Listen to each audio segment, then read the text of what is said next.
Assalamualaikum dan hai murid-murid. Apa khabar? Cikgu harap kamu semua ceria berada di rumah. Baiklah murid-murid, pada hari ini kita akan belajar mata pelajaran Bahasa Melayu tahun 6 bersama dengan Cikgu Siti Rohani. Baiklah murid-murid, tema yang akan kita pelajari pada hari ini ialah istimewanya keluargaku.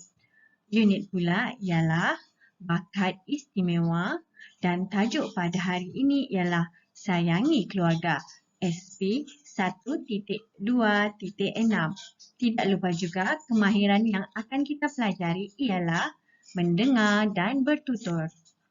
Baiklah murid-murid, selepas kita mengetahui tentang tema, unit, tajuk dan kemahiran, marilah kita melihat pula objektif pembelajaran.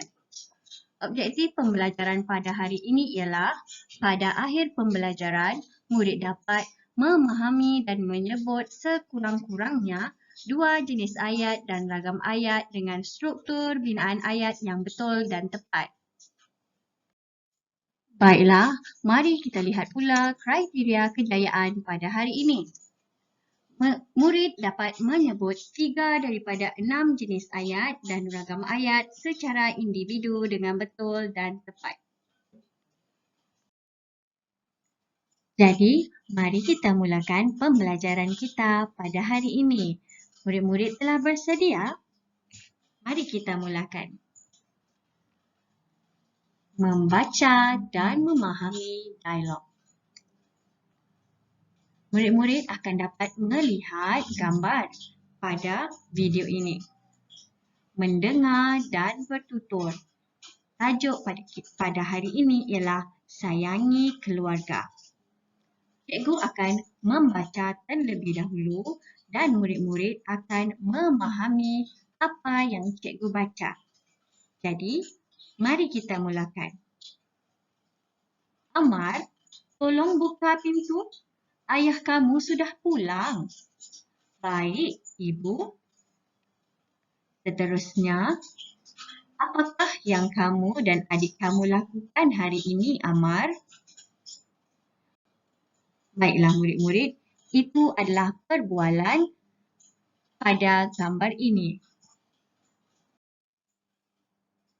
Seterusnya, banyak aktiviti yang kami lakukan bersama-sama, Ayah.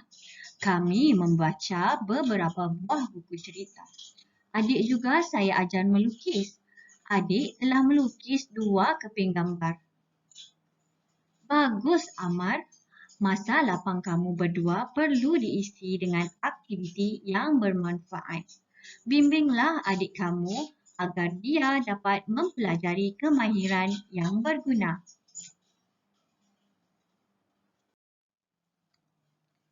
Seterusnya, Ayah, lihatlah lukisan Irfan. Irfan sungguh pandai melukis, Ayah. Wah, cantiknya. Baiklah murid-murid, inilah perbualan yang terdapat dalam buku teks halaman 2. Baiklah murid-murid, jika kita lihat situasi di dalam gambar ini menunjukkan sebuah keluarga yang bahagia. Gambar pertama menunjukkan Ibu dan Amar sedang menanti kepulangan ayah mereka. Selepas itu, sejurus ayah mereka pulang, ayah telah bertanya, apakah yang mereka telah lakukan? Ini menunjukkan bahawa ayah Amar dan Irfan merupakan seorang ayah yang sangat prihatin terhadap anak mereka. Selain itu, sebagai seorang anak, Amar telah menjawab soalan ayahnya dengan baik sekali. Beliau telah menceritakan apa yang telah mereka lakukan di rumah. Sebagai seorang ayah, ayah telah memberi nasihat supaya Amar dan Irfan melakukan aktiviti yang bermanfaat di rumah. Selain itu, ketika Irfan menunjukkan lukisannya, Ibu dan ayah telah memuji dan memberi semangat kepada Irfan. Ini menunjukkan nilai-nilai yang murni, yang baik yang harus kita contohi. Baiklah murid-murid, setelah kita melihat perbualan di dalam situasi tadi, mari kita teruskan dengan menyebut pelbagai jenis ayat dan ragam ayat dengan betul. Baiklah murid-murid, apakah itu ayat? Ayat ialah satu susunan perkataan yang terdiri daripada subjek dan predikat. Subjek berada di bahagian hadapan dan predikat pula berada di bahagian belakang. Subjek ialah perkara yang diceritakan, manakala predikat pula menceritakan tentang subjek. Kita teruskan lagi. Ayat ini mengandungi makna yang lengkap dan ayat diucapkan dengan intonasi atau nada yang sesuai. Tidak semua ayat boleh menggunakan intonasi yang sama kerana ia boleh membawa maksud yang berbeza. Baiklah murid-murid, mari kita mengulang kaji sedikit tentang jenis ayat dan ragam ayat.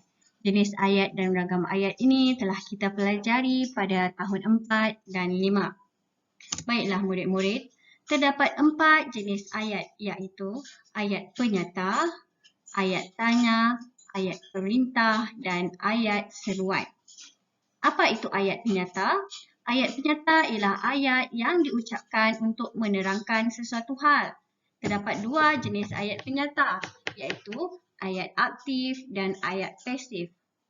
Ayat aktif ialah ayat yang menekankan pelaku sebagai subjek dan ayatnya mengandungi kata kerja berawalan men. Bagi ayat pasif pula, ayat ini menekankan objek dan perbuatan. Ayat ini mengandungi kata kerja tanpa awalan atau kata kerja yang berawalan di. Seterusnya, ayat tanya. Ayat tanya ialah ayat yang digunakan untuk menanyakan sesuatu hal. Ayat ini menggunakan kata kerja apa, bila, siapa, di mana, mengapa, bagaimana. Selain itu, ayat ini menggunakan tanda soal. Seterusnya, kita lihat ayat perintah. Ayat ini ayat yang digunakan untuk menimbulkan sesuatu arahan. Sebagai contoh, ayat perintah ialah ayat suruhan dan ayat permintaan. Mari kita lihat yang terakhir ialah ayat seruan. Ayat yang digunakan untuk melahirkan perasaan seperti takut, benci, marah, gembira, sakit dan sebagainya.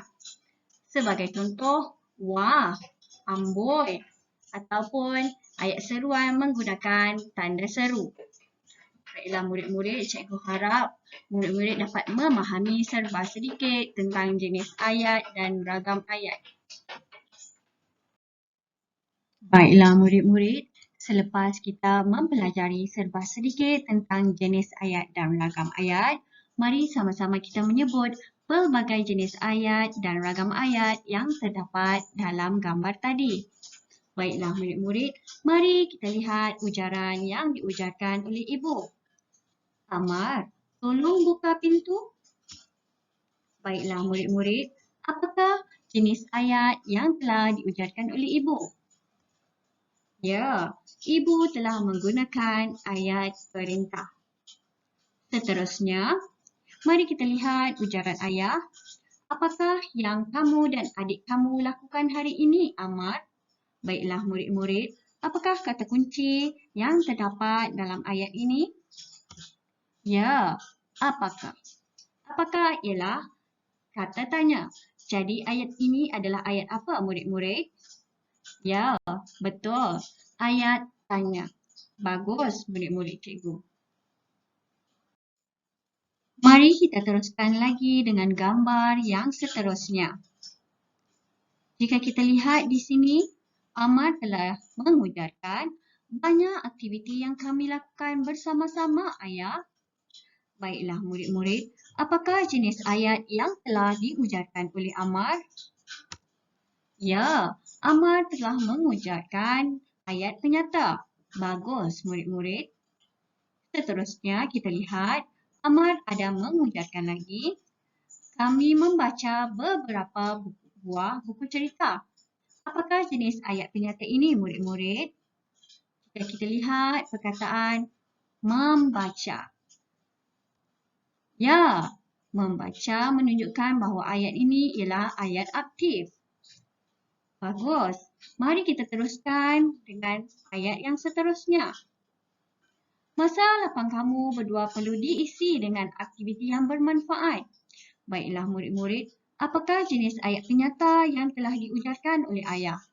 Jika kita lihat di sini perkataan diisi, membawa makna bahawa ayat ini ialah ayat apa? Ya, ayat pasif. Bagus murid-murid cikgu. Baiklah murid-murid, mari kita teruskan lagi dengan jenis ayat yang seterusnya. Jika murid-murid dapat lihat di sini, terdapat ayat yang diujarkan oleh ibu dan ayah. Wah, cantiknya. Apakah jenis ayat ini murid-murid? Jika kamu dapat lihat di sini, terdapat tanda seru dan kata seru. Ya, betul. Jenis ayat ini ialah ayat seru. Bagus murid-murid cikgu. Nampaknya murid-murid cikgu dapat memahami pembelajaran kita pada hari ini. Baiklah murid-murid, nampaknya kita telah berada di akhir sesi pembelajaran. Cikgu harap murid-murid dapat memahami dan gembira dengan pembelajaran kita pada hari ini. Jangan lupa untuk menyiapkan tugasan yang cikgu berikan. Semoga kita jumpa lagi. Bye.